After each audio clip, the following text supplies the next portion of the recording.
The sky is the limit. You are the one that sets the height. That's what we're going to talk about today. So, we have a surprise for you in regards to who do we have a special guest. So, let's get started.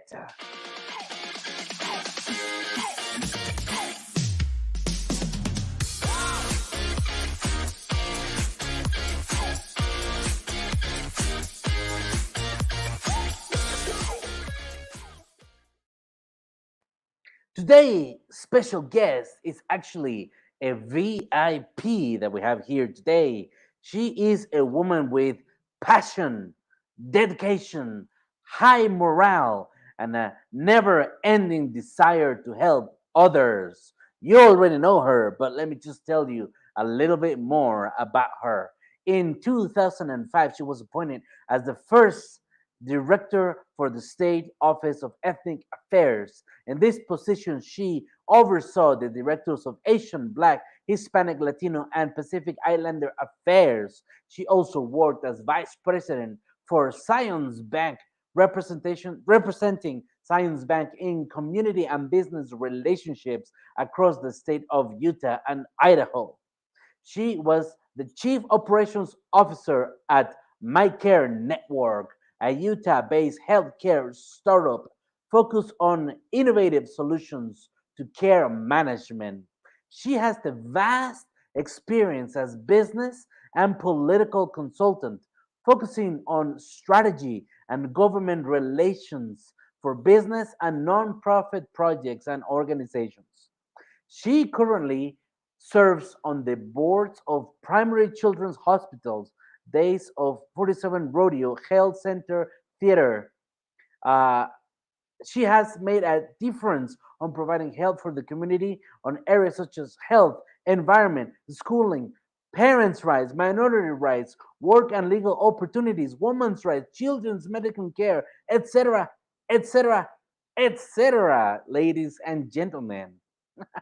On the last decade alone, she has received many different types of awards and recognitions, of which just a few are, pay attention, Minority Small Business Champion of the Year 2010, Salt Lake Chamber of Commerce Pathfinder Recipient 2010, from Deseret News, 10 Who Made a Difference in 2010, 2013 Legislator of the Year Award, Utah Healthcare Association 2015 Legislative Champion of the Year, IIDA 2016 Legislator of the Year Award, 2016 Utah After School Legislative Advocate, Utah Business Magazine 2017 40 Under 40 Award, Salt Lake Chamber of Commerce New Pioneers American Dream Award 2018, Utah Council on Victims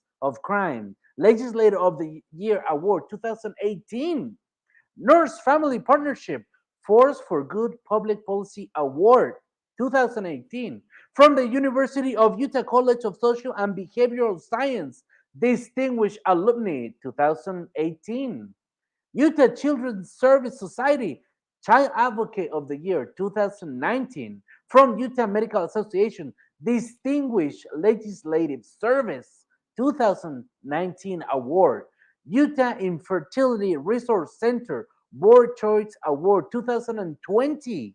So, she is a true example to be followed as a leader, as someone who follows her passion and uses it to make an impact. And that is just one of the many reasons why we are so very proud to have here today, honored truly to have here today with us, Senator Luz Escamilla. Yay! Senator, how Man, are you? I'm doing well and just happy to be here with your audience and everybody else, all of our friends. Just thank you for the invitation. My God, we are so happy to have you here. And so, it's so honored to have somebody like you here with us. Just I've been watching some of the stuff you guys are doing, and many of my friends have been some of your guests. So I'm surrounded by a good crowd, and I'm part of a good group. So just excited for the opportunity to chat and get to see how we can support each other. I mean, that's the most important thing, is we're a family and we're here to make our lives better. We came to America with that dream, and we should all be, helping each other. So happy to be part of this great group. Thank you. Thank you very much. You're so lovely. We love you already. Thank you. All right. So our it's very very interesting to have somebody like you here because um you are such an expert in two different worlds. It's like administration and business, and also like government affairs, covering a vast amount of different subjects. So this is going to be so valuable for our audience. Mhm. And today we picked a subject that is based on your experience, your achievement, a little bit of your story, which is the sky is the limit, and you are the one that sets the height. Yeah, how high can you go, right? So I actually, this is funny because 2 days ago my husband and I were in Colorado Springs, Colorado, for a business meeting. And one of the things we were doing was visiting Pike Peaks, which is one of the highest points in the United States of America, that you can get to. And you have to take this train, and it goes up for an hour and a half, and it's 14,115 feet, and that's how high it is. You get there, there's a lot of headache, there's a lot of dizziness, there's a lot of people that are sick, and you stay there for a little bit of time, and they have a beautiful visiting center, and you're taking pictures in 20 degrees below zero. It's cold. And it was a great reminder, like, when you're in this world and you're trying to make your dreams a reality, you certainly set that height. And sometimes getting that high is painful, right? I mean, there was a lot of pain. We both were like, man, and coming down, you have the ups and downs. And it was great for the theme of the day, right? Is this idea that sky's the limit. I mean, America provides this American dream, this opportunity to succeed, and you can get there. It's going to be painful, and that's okay. Yeah, no pain, no gain. But you measure how high you want to do it, right? I mean, in Utah, for example, which is, this, I call it the best place on earth. It's awesome place to live and recreate and play and do business. We have really high places too, right? You have, for example, Park City, 7,500 feet. Then you think about 14,000. I mean, double that. And when we were there, I'm like, it's majestic, right? I mean, the view is amazing. It's the same with our dreams, right? When you get there and you hit those milestones, as you're getting, as we were going on the train and we were seeing how beautiful it looked, and it looked very different from 20 minutes before below, um, it's the same with life, right? We certainly set the height that we want to accomplish, and sometimes it feels like you're not going up, you're just going, kind of like just going. But it will happen. I mean, it's part of the process. It's part of being alive, and gathering the strength to fight all those obstacles. And it was just fun as I was, we were going down, and then, okay, my head, it was just so, you feel the difference, and obviously that, how high it is. But then when you come back, you're like, hey, I was there. We took a couple of pictures. I can come back and say to my kids, we did it. I don't know that I want to do it again, but it's their turn now. So it was great. And we're just happy to be able to share some of our just things we've learned, right? And I think sometimes people want to experience the pain as well. But I've learned to listen to others. One of the things I've learned in the last, I would say, 5 years, is to really value stories, right? People have a story, and stories, I used to be more pragmatic and more focused on data and policy, and just being more objective in the sense of, well, this is what it is, evidence-based, data-driven. Now I'm taking the time as I get older to enjoy stories, to get to know people, and get to know why they do the things they do, and why it's coming from their heart. A lot of things we do come from our heart because we've had a specific experiences. There are things that our challenges are unique, and they're the ones that are kind of like making us drift from one place to another. So stories are powerful, and that's why I'm doing more of these conversations, right? I used to think, oh, nobody cares about my story, like, who, what a boring story, but now I'm excited to share because I love listening to people's stories. Totally. These stores are amazing. I mean, we found that people get more interested about learning things when they're included as part of someone else's story that they can, listen to or admire, and then one really gets information that way. So Correct. it's great to have your story. So tell us a little bit about, um, besides being in the government, doing all these amazing things and all these different projects that you do, which I think are fantastic, honest to God. You also have a company of your own with your husband. Yeah, so we've been doing work together for a while now, and as elected officials, as legislators, we don't live of being an elected official, which is unique. I mean, a lot of people in many of our countries of origin, being a politician, it's a livelihood.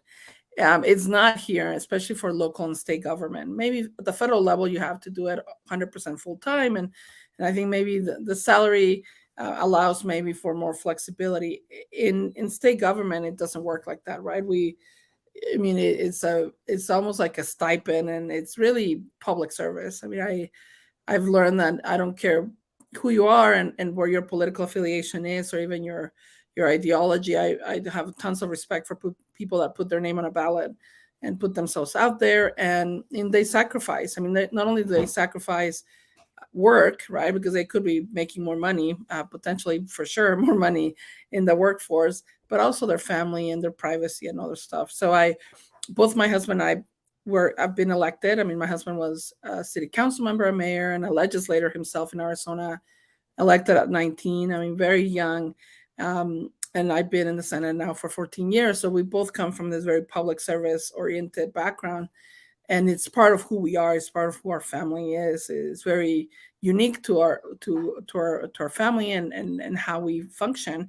So a lot of the things we decided to do together was let's help businesses, let's help entities get to a point where they can value the human element of who they serve or who they should be serving, and provide them possibilities to get there in a more, as advisors, as consultants. So we did tons of political consulting. We've done that not only in the US, we've done it in Mexico and other parts of the world, but we shifted into more, as entrepreneurs ourselves, which I think every politician is an entrepreneur, um, just by nature.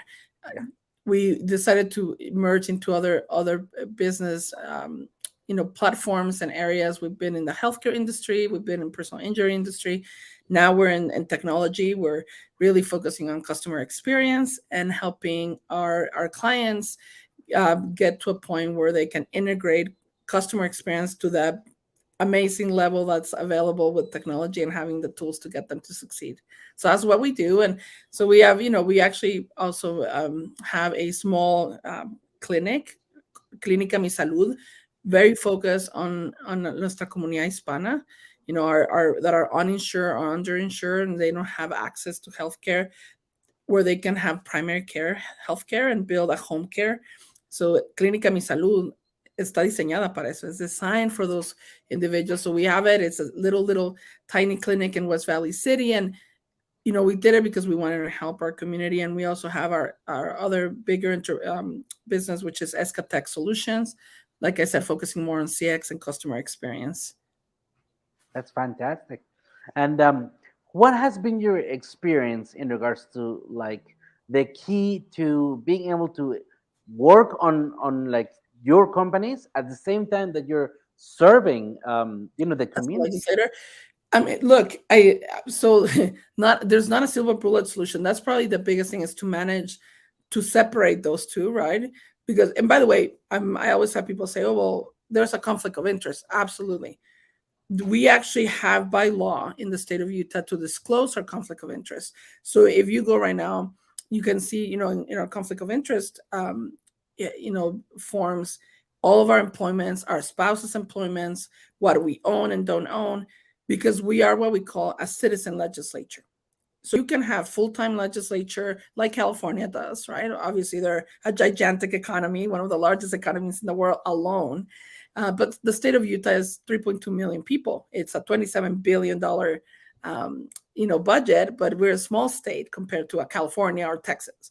So we are what we call a citizen legislature, meaning you have regular citizens with regular jobs serving for a period of time during the year as legislators. And I think I love the model. it's a great model. As we get bigger as a state, it's very difficult because and I've seen it in the last 14 years. The number of years, I mean, of time that I used to spend at the beginning when it was a smaller budget, it was a smaller even population, or where we are right now. I mean, we're one of the fastest growing economies in the nation, which is great for Utah, but that demands more from our elected officials, of course. Right. So managing that is interesting, right? One, I'm all about transparency. So transparency makes my life easier. Yeah, it's a little bit uncomfortable because most people may want to keep stuff to themselves, but as elected officials, there is an expectation of transparency. So conflict of interest. Everyone has conflict of interest in the state legislature. Everyone has to feed their family. We don't get to do it out of our salaries as legislators.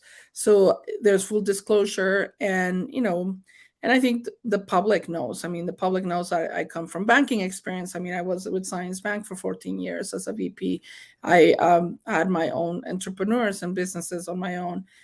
So a lot of that, you just have to learn how to separate, and it's hard. I mean, there may be opportunities to have conversations about something, but you're like, no, this is my conversation about my bill, or I'm just talking about policy today. And then the next hour I have a meeting that's work related meeting. So it just requires a lot of multitasking, which for women as moms and women have to do that every day of the week. But it is challenging, I'm not gonna lie. And I mean, I've got used to it, I guess, with time.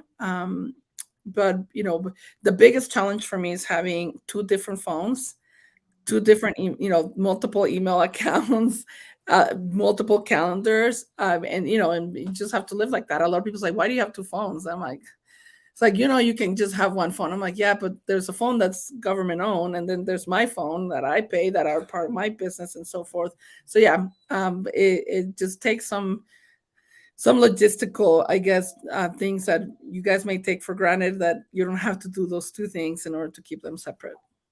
That is interesting, very interesting too. And I bet it's challenging. So, what would be your best advice for being able to cope with a lot of things that needs to get done, like multitasking? I would say, look, so one of the things I've learned is I like to write. So some people have moved completely to just typing on their phones. I mean, my interns take all their notes on a phone. I'm like, holy cow, that's a lot of type. I mean, really quick with the fingers. I like to write them down and be able to cross. I mean, that feeling of crossing my task, my to-do list. And I try to do it every day, every morning, because priorities change. And it's okay, right? And you may not be able to do that 12 thing. And sometimes I have 20 things in my to-do list and it's overwhelming. I'm like, holy cow, like I only have 8 hours to do this, or because I have all these other meetings. So one is be able to, for me, is write them down, because writing them down makes me think about what I'm processing, what I have to do to get to cross that box. So I still use paper. I really still like to do that exercise. And then I like to use two colors. I like the idea of just two different pens, and when I do something, I can just cross it with a different color, and I feel like I've accomplished that thing. And two, learn to prioritize. That's really hard, right? I've also learned to say no. I mean, it's probably the hardest thing to do. It took me a while to be able to say I can. Like, no puedo. No, no, o sea, mi horario no me lo permite. I just can't. And I used to stretch it where I would be one meeting after another. So I was always late, which is a pet peeve of my husband and my parents. I mean, my parents hated that. It's like, you're always late. I'm like, I'm sorry. I'm just like piling up meetings after meetings because I wanted to, if people ask me, okay, I'll do it. But I realized there's so many hours in the day and I still have to eat. I still have to, spend time with my family. I still have to, do the things that everybody does, and you run out of hours. So prioritizing is key, I think, for everyone, right? And people prioritize different things. That's the other thing, is my priorities maybe look very different from yours, and it doesn't make yours more or less important and mine more or less important, right? So I've learned that it's okay that people have different priorities, and you're maybe in a different stage in your life, in your career, with your family. I mean, someone, I was pregnant twice and had two babies while serving in the Senate. I Damn. have to tell you, I had moments where there were just different things, right? I mean, I was breastfeeding a child while serving in the legislature. I was pregnant and had a baby a week after the session. I was still doing my job. I was still accomplishing and passing bills, but it was just, it looked different maybe for me than it was for my colleague that's 65 years old, retired with 30 grandkids, which is most of my colleagues in the Senate, right? But having a woman that was having babies while serving, and being a woman of color, and being a mom, and being a working mom, also brings value to that conversation. Right. I mean, that's why when we talk about diversity, is not this idea of having this, oh, look how cool the amazing, colors of people and so forth. It's really about experiences. My colleague clearly didn't know what it was to be a working mom, a woman of color, and having babies while serving in the Senate. But he also has tons of other experiences that I'm not going to experience, probably never. And those are valuable pieces of conversation when we're debating a piece of legislation that will affect 3.2 million people. So to me, that value should never be underestimated, should never be undermined. And so that's why those stories are critical, and that's why everyone should have a seat at the Capitol, not the legislature. Every person, right? Because their lives are so important that they can bring so much value. But prioritizing, I will say, will be the first thing for me, is making sure that you prioritize, and that your priorities do not have to be priorities for somebody else. They have to be your own priorities, and live with them, own them, in the sense of, right now my priority is my family, and there are times where you have to take that as a priority. And I have tons of respect for people that say that. One of my colleagues just announced that she's not seeking re-election. She's one of my best friends, and Senator Janie Wamoto, and it broke my heart. But she's like, Luz, I mean, she's leaving on her own terms, which is pretty cool. At that peak of her career as a senator, she's been there for 8 years. She's going to finish her term on December. And I mean, dude, nobody would have touched her. I mean, she's untouchable. People love her in her district. But she's like, my mom is 90 plus years old. My husband and I are, we're ready to start spending time together. I mean, she made a decision which was her own priorities, and I applaud that. And I think we have to respect people's ability to make those choices. Definitely. It's important. Such an important lesson to learn how to prioritize. Excellent. So please tell us, for example, what was the most effective administrative action you had to implement in your business? Whew. So look, my experience as a business owner, where an entrepreneur myself, I kind of like own it and it's mine. When I was, and we had, small staff, but when I was a COO of, the prior company, every decision we were making had an impact on the staff. And holy cow, it's everything from, where you get your funding from. You're making decisions that are going to change the way they get paid, or, if you have to bring, more staff or bring less staff. I mean, all those decisions, the most difficult decisions for me is, what do you do with your employees, right? I mean, I struggle with those, because I know that I'm not only impacting my bottom line and potentially, my ability to provide for my family, which obviously in your business, you're making that decision every time you're making a decision. But it's with my employees. I recognize that they're putting their trust on us, right? As the leaders of a company, or as the owners of a company. And there's nothing more heartbreaking to think that you're going to have to, you know, um, do lay it off people, or make Right. decisions that will have an effect and impact on their families and themselves, right? So that has to be probably one of the most difficult part, is that human element, right? And look, our human element is what brings businesses to succeed, right? If we recognize the amazing work our employees are doing, and we have a way of incentivizing them to be better, and I want all my employees to succeed, because that obviously has a direct correlation on the success of my business. But yeah, I mean, one of the most difficult decisions for me in business, in any business scenarios that I've been, is the impact on employees and the team, because to me it's a team effort. You never do anything on your own. And in my case, I heavily rely, whether it's in the legislature, on our staff, heavily rely on my staff. I mean, I wouldn't survive if it wasn't for the staff, Right. or in the business world the same way, right? So how do I take care of them? How do I give them the opportunities? And I've lost many of them to better opportunities, but that makes me happy.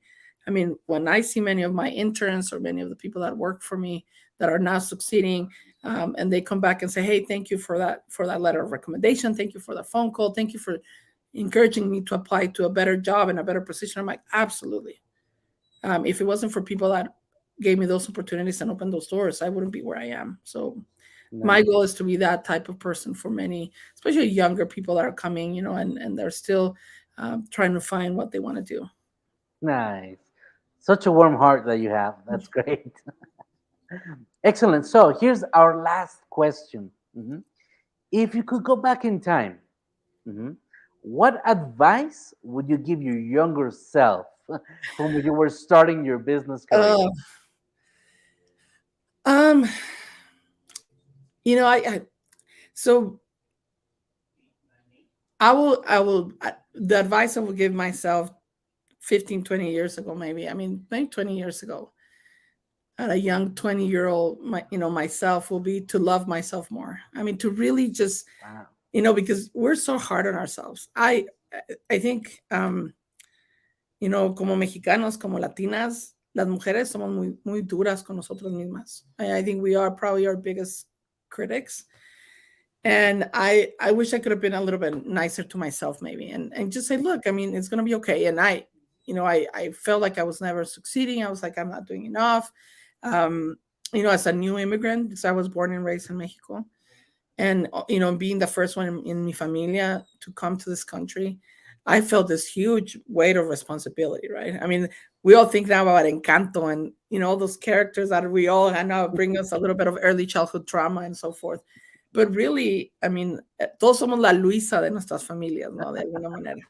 And I wish I could go back to a more insecure, a little bit lost, con muchísimo miedo, tons of fears, and just say, hey, Luz, it's gonna be fine, you know, just enjoy it. Because the other thing is you don't get to enjoy those experiences because you're always thinking this is not enough, and I need the PhD. I mean, a master's degree is not enough, and my accent is terrible, and people are not gonna open the doors for me when I'm knocking on doors and running for office, and look, I had to overcome all that stuff because I remember the first time I had to speak in front of thousands of people, like you feel like you're gonna die there. And I have a thick accent, and I have people that have said, "Oh, no, no te entiendo nada. I do not understand anything you're saying."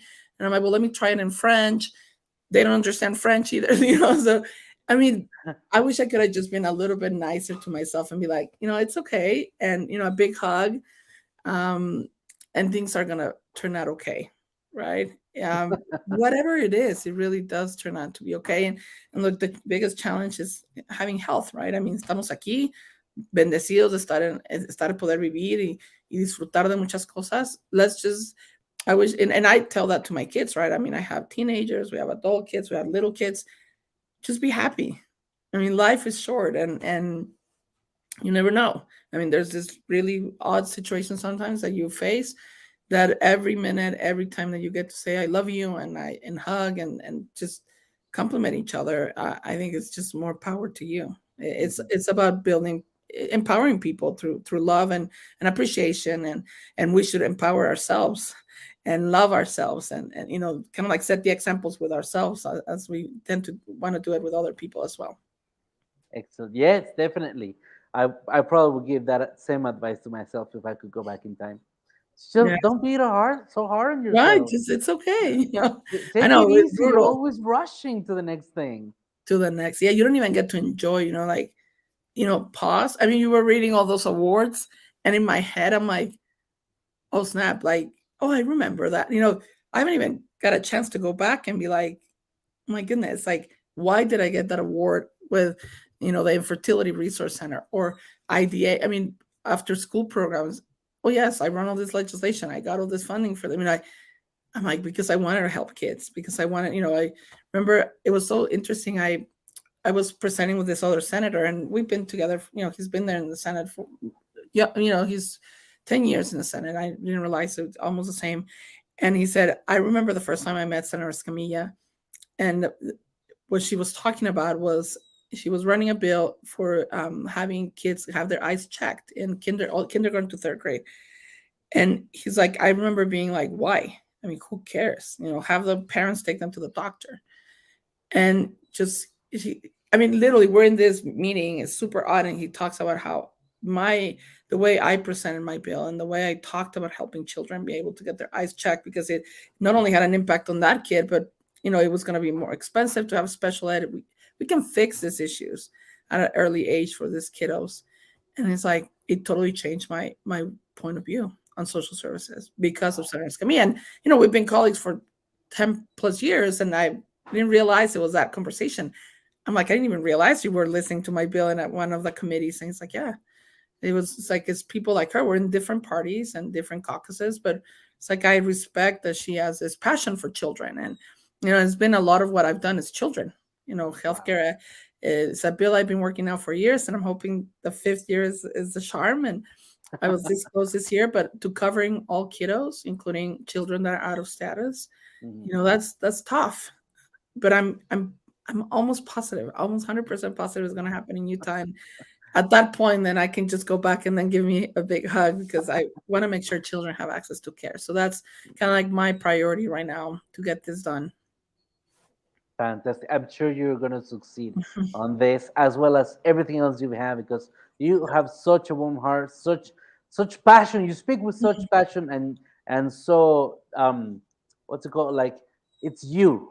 It's really you, the one that is saying these things. So that's what I love about you. Well, thank you very much for everything you've shared with us. Gracias. It was And amazing. perdón que no te dejé hablar, but hey, No, I'm making your life easier today, right? see, I Because just I I can just talk. relax and sit in the When I'm chair. with my husband, it's like, dude, you talk for both of us. So I can talk for both of us too. Y tú sí que no te preocupes. She knows how to do it, so I'm just gonna let her do it. Cuando Anyway, quieras it me was invitas y entrevistamos a otras personas. fun. Yeah, that'll be great. Right? That would be great. Fantastic. I'm sure you're very busy, so I thank you again for being here. You gave us amazing content. This is gonna go wild. So I just wanna ask you, in regards to the business that you have, how can people contact you in case they need the services that you provide? So the best way, look, one is, please know, especially obviously state of Utah, everyone, even if you're not in my Senate district, I take more phone calls. My staff is like, you're the only one that gets calls from all over the state. A lot of our Hispanic community, contacts me, and I'm more than happy to help. So that's through our website, which is le.utah.gov, which is our legislative website. And my phone is there, and my office and email. So email certainly helps, and texting.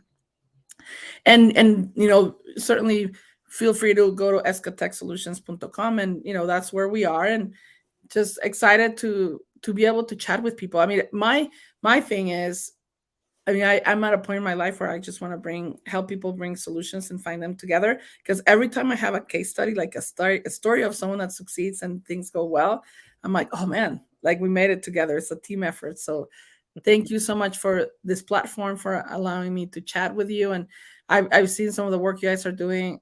Thank you for focusing on en nuestra gente. We have great, amazing leaders and people that are smart and caring and loving. And when you see everything they're doing in the midst of all the challenges for being, limited English proficient, immigrants, many of them with, fighting issues of their status and financial burden and, predatory practices in different industries, and they still make it, right? I mean, I'm beyond myself when I what I did in the bank was meeting people. I mean, I used to get paid to just get to know people and connect people. I see myself as a connector. So this is like the best part of my job. It's like connecting to people. So thank you for allowing me to connect to your audience and be able to just share a little bit of what it means to just be, la primera migrante, the first immigrant ever elected in the legislature, and a Latina, as a woman of color in the state legislature in Utah. It's a ride. I bet. And just love to have that opportunity. I feel very blessed that people continue to like me and support me. Of course, and they should. I mean, anyway, what else can I say? You've said it all, so I'm just gonna say it was amazing having you here. I support everything that you do, everything that you said. And once again, the content of this interview, it was amazing. So, Thank you. ladies and gentlemen, this was Senator Luz Escamilla, and we've come to the end of this episode, unfortunately, because we could be talking here for hours, but both got to work. So, That's especially right. you. Hasta So, luego. Thank you. goodbye, and do not forget to share. Felicidades en Thank tus you. nuevas aventuras. Muchas bendiciones para ti y Oh, tu familia. thank you Thank very you, much. guys. Don't forget Bye. to check expandfires.com and follow us on the different platforms from Facebook to Instagram and YouTube. Thank you very much and see you on the next one. Bye bye.